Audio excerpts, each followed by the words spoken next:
جاي بيتفق مع إما إنهم يروحوا على تركيا.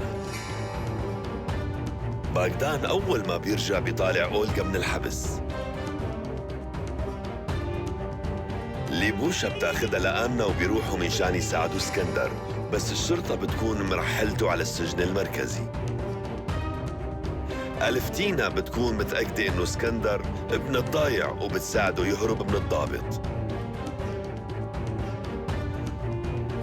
أيقول عم تحاول تقنع غولي خان يصير هو السلطان.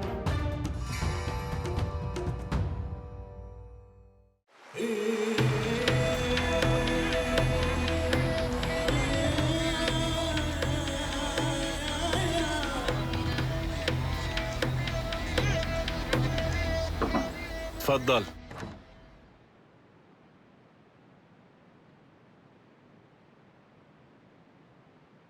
مين هالضيف اللي جاي هلأ؟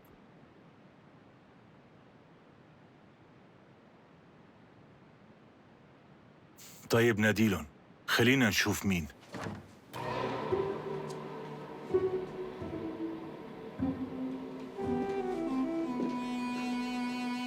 انتي؟ كيف بتتجرأي تيجي لهون؟ وجايبة هذا معك كمان؟ انتي جبت الفضيحة مو بس لحالك، انتي عملت فضيحة لاسم العيلة. بابا اسمعني، نحن جايين بشغل. بالقصر عم بيصير تغييرات كبيرة، وغولي خان هو الوريث الحقيقي لمولانا السلطان، ولازم هو يصير السلطان. ايه معقول يصير هيك شيء، بس ما في شيء اكيد. وانتي شو إلك علاقة؟ أنا رح أصير مرته للسلطان العثماني.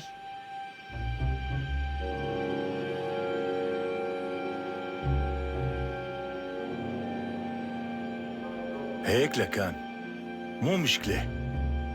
هلا بنسمع اللي عندكن، عدوا لنشوف.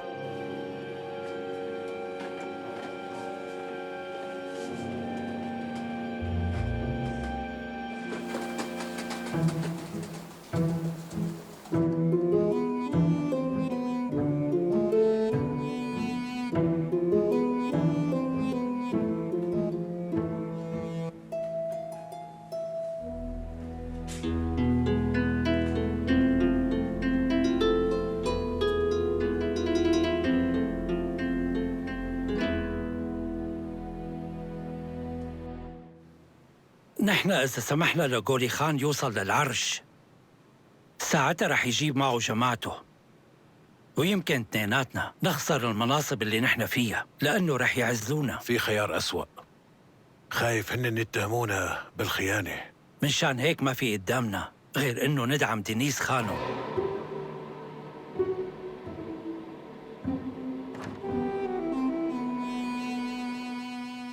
باشكورت بيك. السلام عليكم حضرة الصدر الأعظم. وعليكم السلام. سامحني أنا فتت قبل حضرتك، بس اضطريت أعمل هالشي. وشو السبب وراء هالزيارة؟ في كم فكرة شاغلتني، لهيك لازم نحكي أنا وياك بموضوع مهم. تفضل، عم بسمعك. شو اللي شاغل بالك؟ شاغل بالي، يمكن يكون شاغل بال الكل بتركيا. مولانا السلطان توفى، الله يرحمه ويغفر له كل ذنوبه.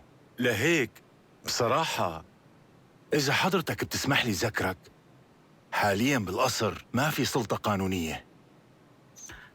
عنا بالقصر أكيد في سلطة قانونية بإيد دينيس خانم، وهلأ أنا كصدر أعظم ملزم إني أخدمها. تفضل. إيه أنا بعرف هالحكي، بس اللي لازم يكون قاعد على العرش رجال، هيك جرت العادة، وهذا القانون اللي ماشي عليه دولتنا من زمان، ونحن ما فينا نغيره.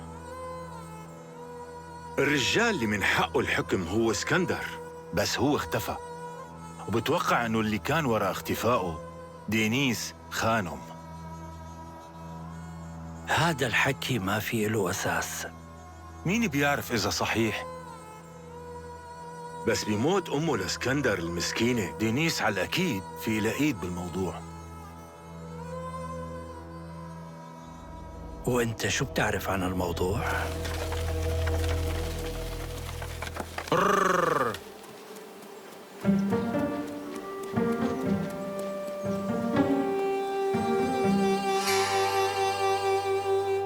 ما في عندي معلومات، بس اللي عندي بيخليني استنتج أكثر من شغلة. خليني بلش بالدكتور اللي توفى فجأة. هو اللي شاف دينيس طالعة من الحمام، نفس المكان اللي انقتلت فيه أمه لاسكندر واللي كانت فيه غرقانة بدمها. وهالدكتور كمان بعد فترة مات بدون ما نعرف كيف. معقول بيطلع بإيدها تعمل كل هذا الشيء؟ مع إنه هي أخته الحقيقية للسلطان.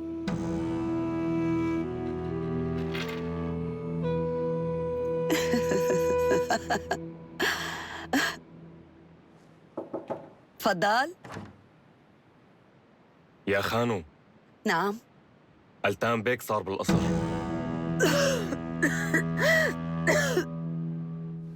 هاي المرة في عندها أعصاب من حديد وعقلية ما بتعرف الرحمة، ولما تحط هدف قدامها بتمشي وراه ولو شو ما صار. هذا الشيء بخوف. يخوف؟ وهلأ شو برأيك أنا لازم أعمل؟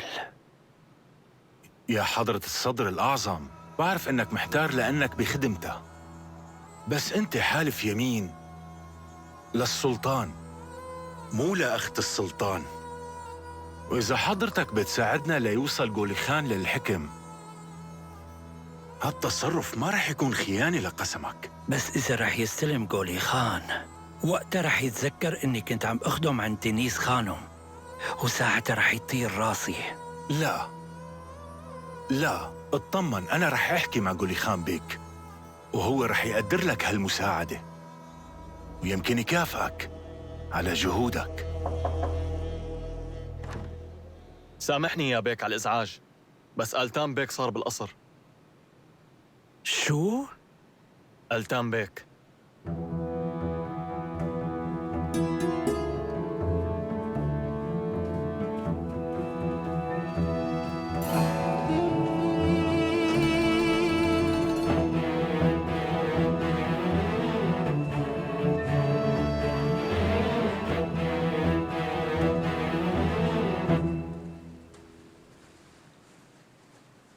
التان، الحمد لله على رجعتك بالسلامة يا حبيبي. وينه اسكندر؟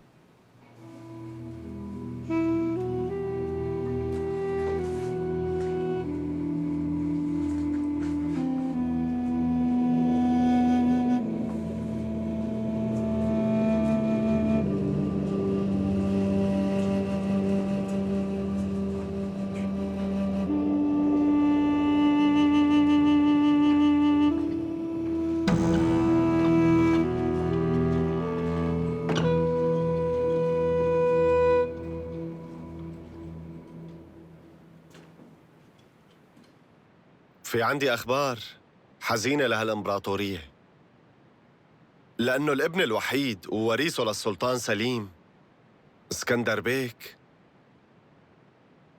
مات بروسيا. مو معقول هذا الحكي. كيف هيك صار؟ اسكندر بيك مات؟ شو لازم نعمل؟ كيف ابنه وهو شلون مات؟ للأسف اسكندر بيك انقتل على إيد مجرم خطير. معقول؟ مجرم خطير؟ لا إله إلا لازم الله. ينعرف ويتعاقب. شو هالحكي هاد؟ اهدوا يا جماعة واطلبوا له الرحمة. الله يرحمه ويغفر له. كلنا هلأ زعلانين على هالخسارة، ومندعي لربنا إنه يرحمه. الفاتحة لروح اسكندر. وأنا هلأ بموجب السلطة الممنوحة لإلي وتنفيذاً لوصية مولانا السلطان، أنا بعلن التان بيك ابنه لمصطفى بيك الحاكم الشرعي للإمبراطورية العثمانية.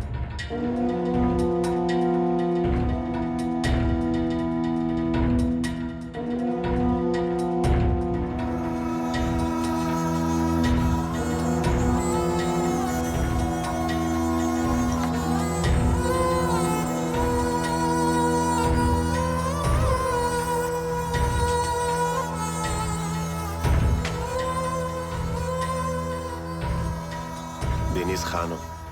امرني يا مولاي. اجت معي من روسيا جارية، بدي رعاية خاصة لإلها، وبدي تأمنوا لها أحسن مكان موجود بالحرم ليك. رح نفذ كل شيء أمرتني فيه.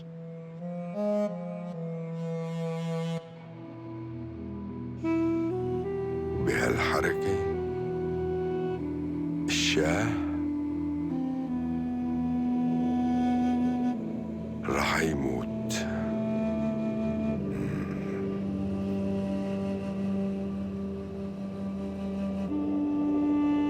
هالمرة أنت اللي خسرت اللعبة يا ابني.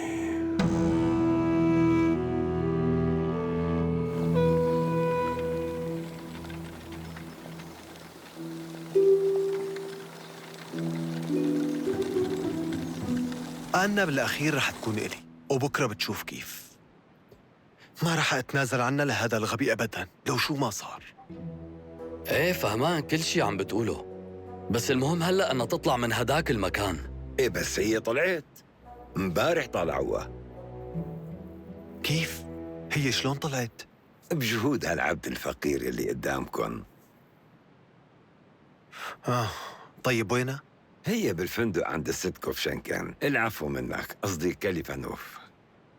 شو قلت؟ عم تشتغل هنيك، تجلس حوم بتنظف. بس الست ليديا مرة واعية وعندها مخ تجاري خطير، عم تفكر تفتح عندها قسم للرجال المهمين والوحدانيين. شو عم تحكي؟ أنا هي الصبية الحلوة والناعمة ما بيصير تضل هنيك. معقول تضل عم تجلي بالفندق؟ لازم تشغلها شي تاني. ليديا اقتنعت بحكي وراح تعطيها غرفة عندها بالفندق تنام فيها وتشتغل. هالشي ما رح يصير. أنا ما رح أسمح لهم مو على إنهم كيفك. ليديا أبينيفنا هي اللي بتقرر. أنا في عليها دين كبير وهي لازم تسدده، وبصراحة ليديا بحاجة لهدول المصاري. ما عم صدق الحقارة. طيب وإذا إجا حدا ودفع عنا هذا الدين؟ هيك رح تقبل، بس مبلغ الدين كبير، أكبر مما بتتوقع بكتير. عم تقول إنه أنا سرقت من عندها خزنة مليانة مصاري. ايه بعرف المبلغ كبير، بس المصاري إلي، والست ليديا هي اللي سرقتهم مني. يعني نحل الموضوع، هي ما إلها مصاري. أنا ما بيهمني إلك ولا إلها، أنتوا حرامية بين بعضكم وبتعرفوا مين يلي سرق. بس هالدين أنا رح أدفعه. يعني إذا بتحبوا فيني يكون وسيط. أنت لا تعذب حالك، أنا رايح لعند ليديا. ايه خلينا نروح. لا أنت ما رح تروح معنا. هيك صارت القصة؟ إيه هيك، وبهي السفارة ما عاد في إلك شغل كمان، ومشان هيك ومثل ما بيقولوا انقلع بالتي هي أحسن. وقف عندك. أنا لهاللحظة إلي مكاني هون، لأني المستشار التجاري، ويلي عيني هو مصطفى بيك بذات نفسه. شو رأيك؟ مصطفى بيك من زمان صارت إعظامه مكاحل، لهيك لبين ما أرجع ما بدي لاقي أثر إلك هون.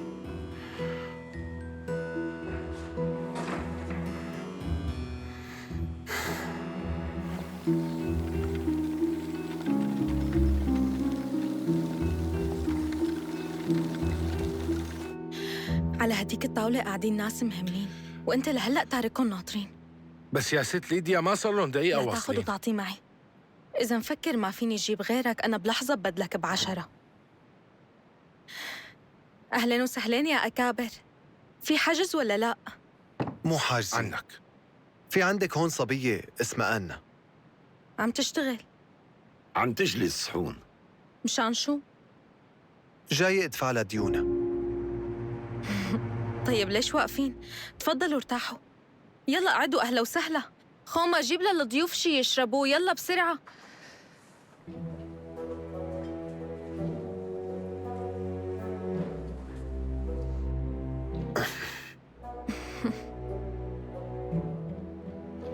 حضرتك عم تقول ناوي تدفع لها ديونها للبنت؟ مزبوط. يسلموا، فيك تروح. ورح أدفع كل شي فوراً. أنت بتعرف قديش في عليها ديون؟ خبريني. بحياتك كلها ما فيك تطالع هالمبلغ.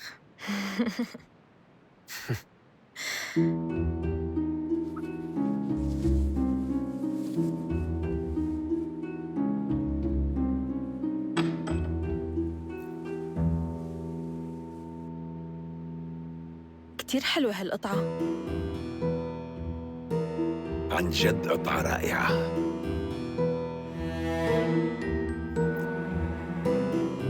شو هلأ؟ هلأ فيك تاخد البنت تبعك.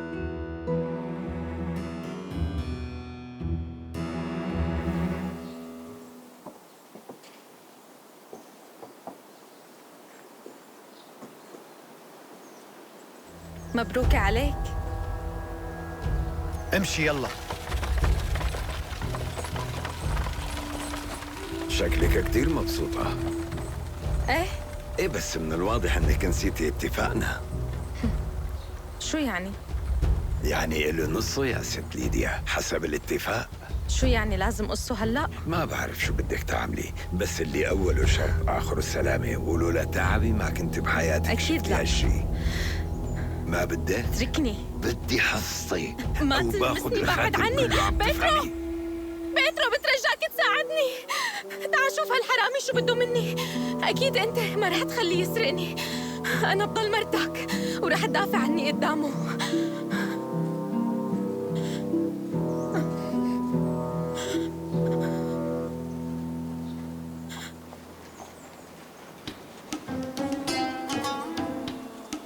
أنا بدي فوت أشوف السفير التركي. بصفتك شو؟ تفضل.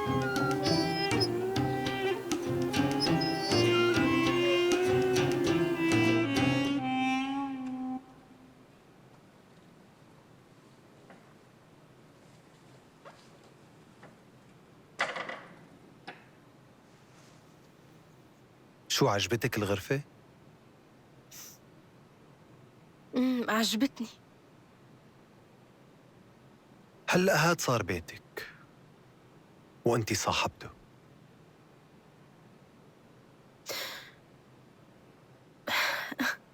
أوسيب، بدي أتشكرك على كل شي عملته معي، بس أنا هلأ بعد ما عرفت إنه اسكندر هون بدي روح أدور عليه.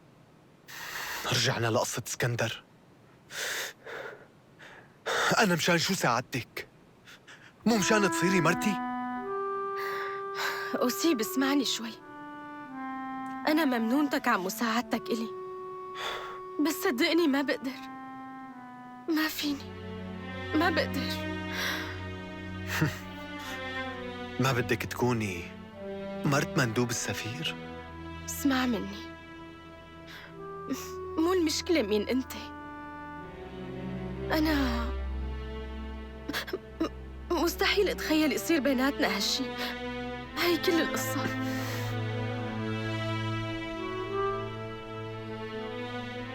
مجنونة.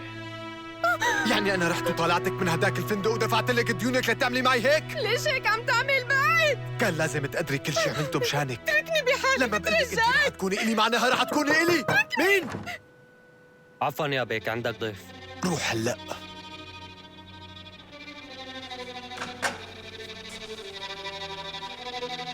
تركني بعد.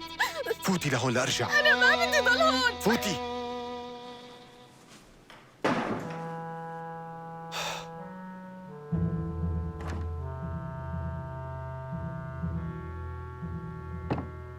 أهلين وسهلين بحضرة الوريث. أوسيب، شو كيف طالعوك من الحبس؟ أنا لحالي هربت. فيك تخليهم يرجعوني على السجن ويحبسوني إذا أنت متأكد إنه أنا غلطان. طيب شو بدك؟ على فكرة بعرف وين عايشة أمك. أنا بالصدفة التقيت فيها. أول ما شافتني فكرتني أنت لازم تروح لعندها يا أوسيب. ليش لروح؟ حتى خبرها إنها غلطانة؟ لتكون جنبها وتساعدها. حس شوي بوضعها، هي مرة فقيرة ما عندها شي تعمله غير تشتاق لابنها. سكر على السيرة يا اسكندر. هي وحدة ما في منها أمل. أنت كنت بتعرف وينها؟ شفتها بهالحالة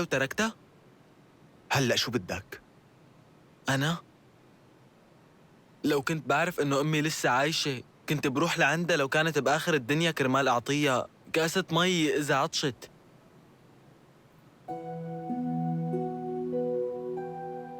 روح شوفها يا أوسيب،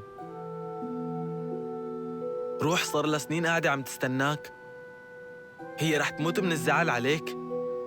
قلي أنت كيف رح تقدر تسامح حالك إذا هي ماتت من الزعل والفقر والوحدة؟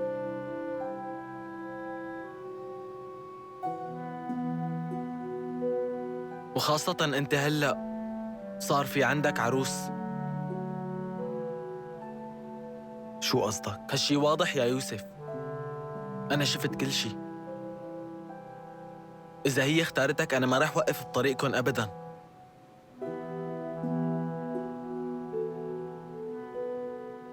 استنى شوي، أنا متأكد إنه أبي عايش بغض النظر عن الكلام اللي قلت لي إياه.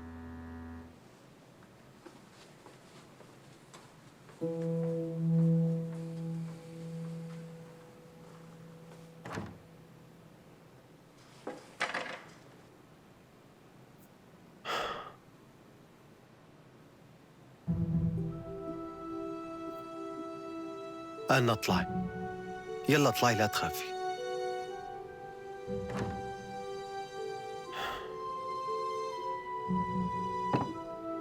سامحيني أنا عصبت عليكي شوي.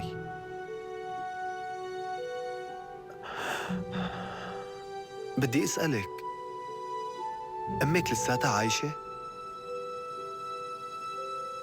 نسيت إني ربيت يتيمة أوسيب؟ ربيت عند ناس غربة. شو خطر لك تسأل هالسؤال؟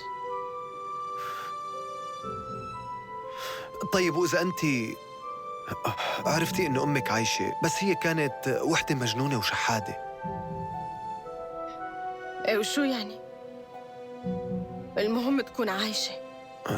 ما بتخجلي تكون أمك هيك؟ أوسيب شو أنت غبي؟ معقول خجلان من أمك الحقيقية؟ ما بتعرف الحياة شو بتكون عملت فيها. لما الحياة بتكون قاسية بيضطر الواحد إنه يشحت. أنا مثلك ما كنت بعرف أمي، بس عرفت وينها من فترة، ولما رحت لعندها ما قدرت خبرها إني ابنها. وليش أنت ما خبرتها بهالشي؟ إيه، لأنه لما زرتها كانت حالتها مزرية وما بعرف كيف عايشة حياتها، بتشحت.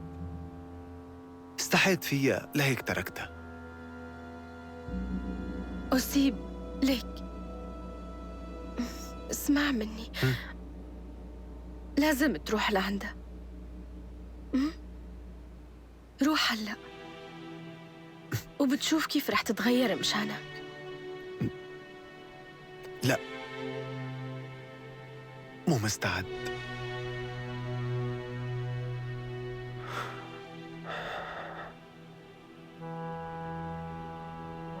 شو رأيك روح معك أنا؟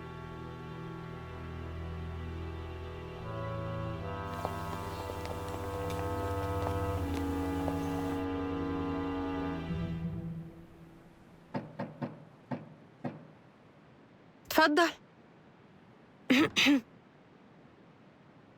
أولغا سيفيليفنا، تسمحي لي فوت؟ ايه تفضل.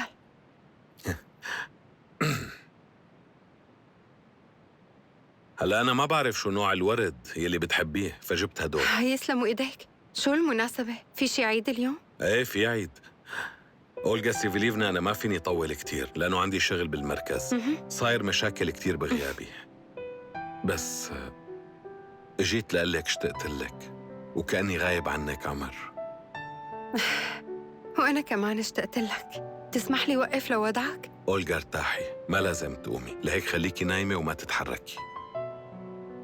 باغدان كوزميتش، عندي طلب صغير وما بعرف إذا بيتوافق مع نظامكم، بس كان بدي استأذنك لأنه في عندي شغلة ضرورية ولازم أعملها. ما رح اسمح لك بأي شيء ممكن إنه يخرب علينا العرس. أي عرس؟ عرسي أنا وحضرتك. شو؟ أنت أكيد عم تمزح. أولغا سيفليفنا، اسمحي لي يا أولغا الجميلة، أنا اليوم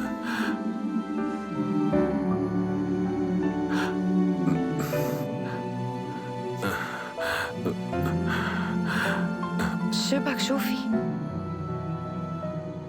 الظاهر إني خربت هاي اللحظة، نسيت وين حطيته للخاتم. أنا شوي وبرجع، ما تروحي لأي مكان لو سمحتي، وديري بالك تغيري رأيك.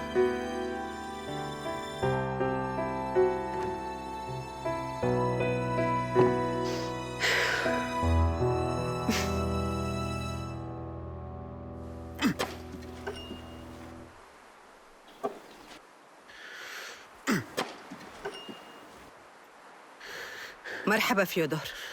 أهلا وسهلا. خير، شو جابك؟ قولي لي شو بدك؟ لا بس هيك، زيارة عادية. أنا طول اليوم قاعدة بالبيت لحالي، ما في حدا أحكي معه كلمة، كتير حاسة بالوحدة. صرتي وحيدة بعد ما راحت تركيا، بس أنا بعرف إنه أنت يلي هربتيه، وأكيد رح تتحاسبي، والتركي تبعك رح يوقع بشر أعماله. هاي وصلتي من المدينة، سمعت؟ كنت امبارح بالمخفر، بس ما لحقت شوفه هنيك، حولوه لسجن تاني ويمكن يحكموه، بس أنا متأكدة إنه ما عمل أي شيء، صدقني هو ما له ذنب أبداً. وأنت شو عرفك إذا مذنب ولا لا؟ أنا بعرفه، هو كتير مسكين، لساته صغير وقلبه أبيض مثل الطفل، معقول أنت ما شفقت عليه؟ شفقان عليكي كتير، بس عليه لا. وإذا أخذوه على المحكمة فأكيد مذنب. وإذا أخدينه بالغلط بلكي في حدا متبلي عليه. رح يعرفوا هالشي. فيودور، أعطيني البنت اللي عندك. وليش حتى أعطيكي بنتي؟ أعطيني إياها فيودور، أنا بربيها، أنت زعيم الحراس وما في عندك وقت، ولكني أنا عايشة لحالي وهي لساتها صغيرة كتير، ما فيك تربيها لحالك يا فيودور. أنت صاير لعقلك شي؟ تركيني، بعرف دبر حالي، وبعدين أولغا ما رح تطول. إيه ماشي، صدقت إنها راجعة. أنت شو قصدك؟ ها؟ احكي يلا. شو بدي أحكي؟ احكي لي شو في عندك؟ شو بدي أحكي لك؟ فيودور ما عندي شي أحكي لك إياه. في واحد كان معه وضابط، وهو بحبها كتير، وهي شكلها كتير مبسوطة معه، ما رح ترجع لعندك.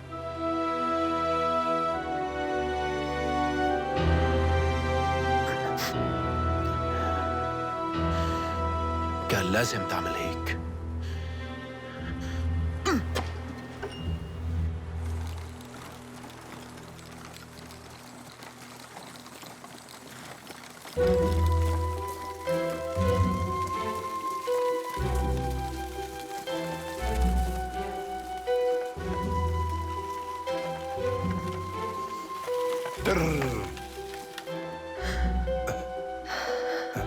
يسلم.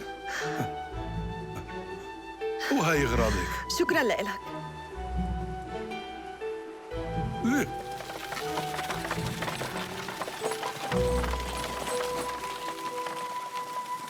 إغناتا فيسكايا، هاي بتكون ضيعتك، هذا هو موطنك، وهلأ رح تشوف أبوك وبيتك ورح تنبسط يا ابني.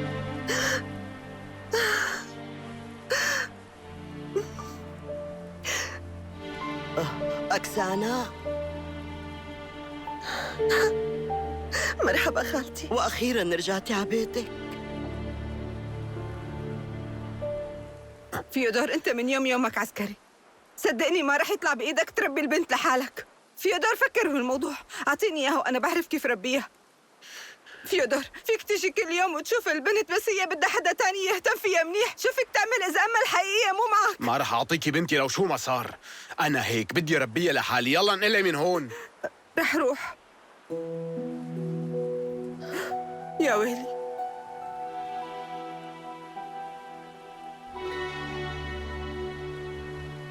تسمح لي فوت على هذا البيت؟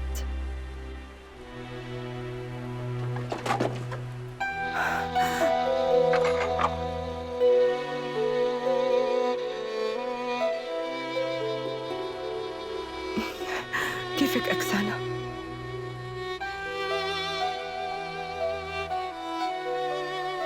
وليش جايبة طفل صغير ما نقولنا؟ بكرة أهله بيدوروا عليه.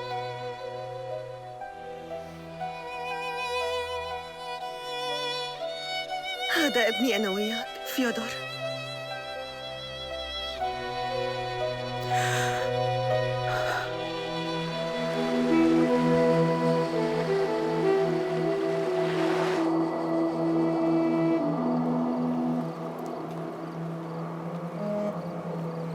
معقول؟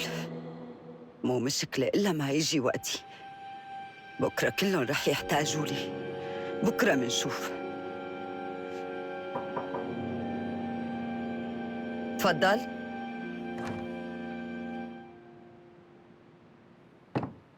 أهلا وسهلا ابن أخي. شو صار؟ لحتى تذكرت عمتك المنسية بعد ما الكل تخلوا عنها. أنا جاي لأخذ رأيك. ايه تفضل. عم بسمعك، شو الموضوع؟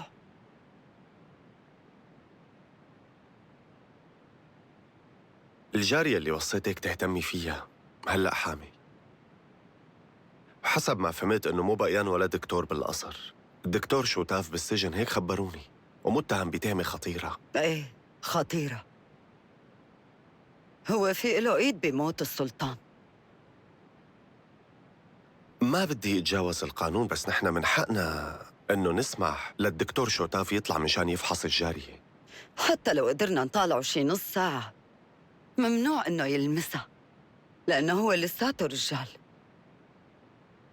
هلأ هذا الشرط ضروري لهي الدرجة؟ إذا جبنا دكتور ختيار بيجوز، بس الدكتور تبعنا لساته شاب، ومشان هيك ما عنده الحق يلمس وحدة من جواري الحرملك. بهي الحالة شو رأيك لكان إذا منلاقي شي دكتور بالمدينة؟ ليش؟ طول بالك، أنا بهالفترة بفحص ماريسا. أنتي؟ أنا درست بزماني أساسيات مادة الطب. بعدين هي مو أول حالة حمل بتصير بالحرملك. يعني في عندي شوية خبرة. ايه تمام، بس حطي ببالك شغلة وحدة. إذا بيصير شي عليها أو على الولد اللي ببطنها، أنت أول واحد رح خبره. وإمتى ناوية تفحصيها؟ هلأ بروح. ممتاز. بدي أسألك، شو ناوي بخصوص العرس؟ عرس شو؟ ما فهمت. أنت ما عم تخطط مشان تتزوج ماريسا؟ هاد مو مهم هلأ. أنا اللي بيهمني صحة الطفل. فهمت عليك. رح أعمل كل شي، وبس خلص ببعت لك خبر.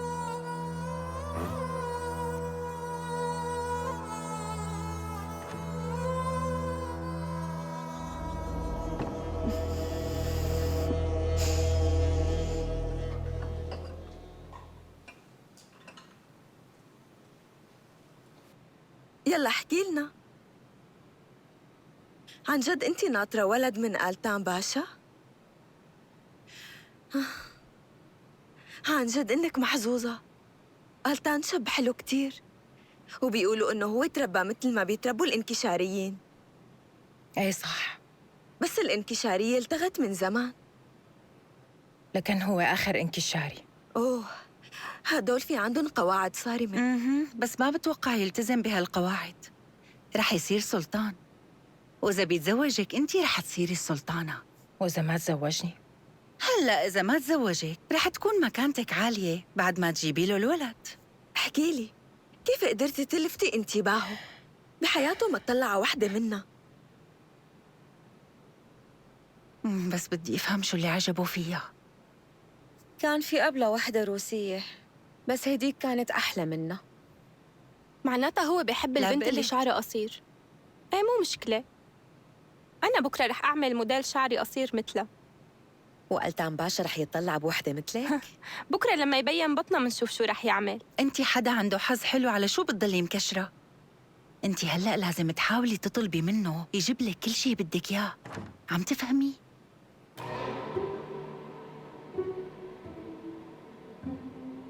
يلا قومي.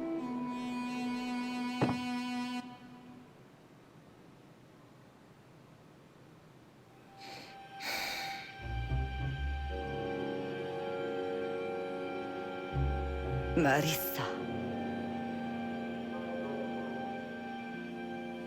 لكان طلعتي انتي ماريسا. امشي مشان اكشف عليكي بغرفتك. روحي.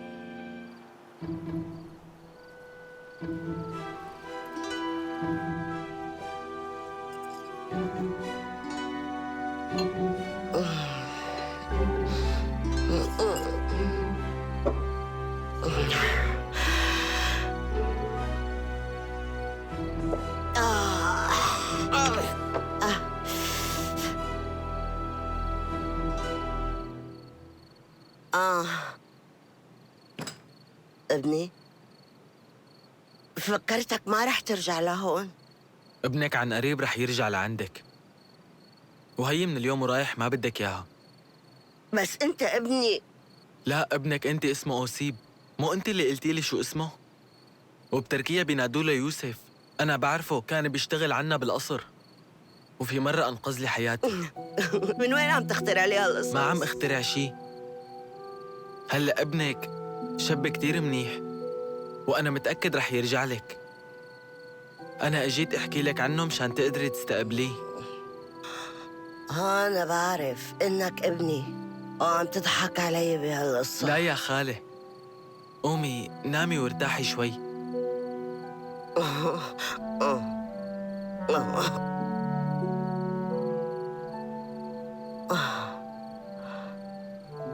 تسطحي. لوين رايح؟ أنا رح ضل عندك اليوم، بس طالع اتمشى شوي. على كل حال أنا بعرف إنك ابني. ايه ماشي، نامي هلأ وارتاحي. ايه رح نام.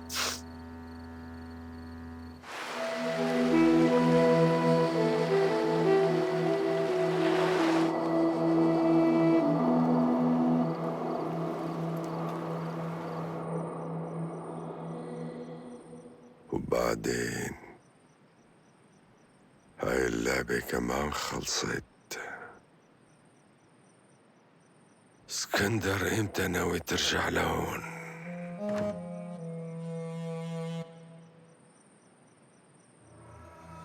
فيني أعرف شو اللي مزعلك هيك يا رشيد باشا؟ الخدم خبروني إنك ما عم ترضى تاكل. مالي نفس آكل. بسبب قلتان؟ لا تكون خايف يبدلك بحدا من جماعته. مو فارقة معي. هذا الخبر عن قصة موت اسكندر قتلني. كنت بعتبره مثل ابني. من الأساس ما كان لازم يروح لحاله على مكان ما بيعرفه. طبيعي ما تنتهي الأمور على خير. بس هو كان رح يكون الحاكم الحقيقي. الحمد لله أنه السلطان ما عاش ليشوف هيك يوم بشع.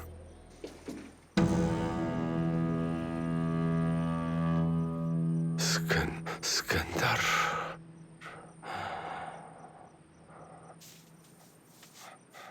حبيبي، اسكندر.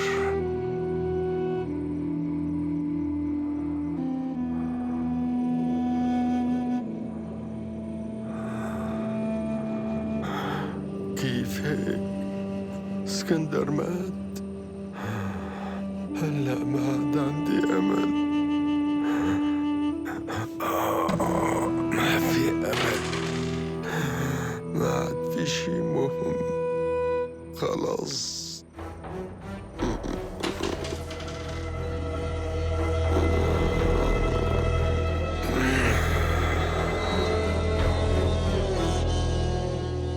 تمام، انت والطفل صحتكم ممتازة.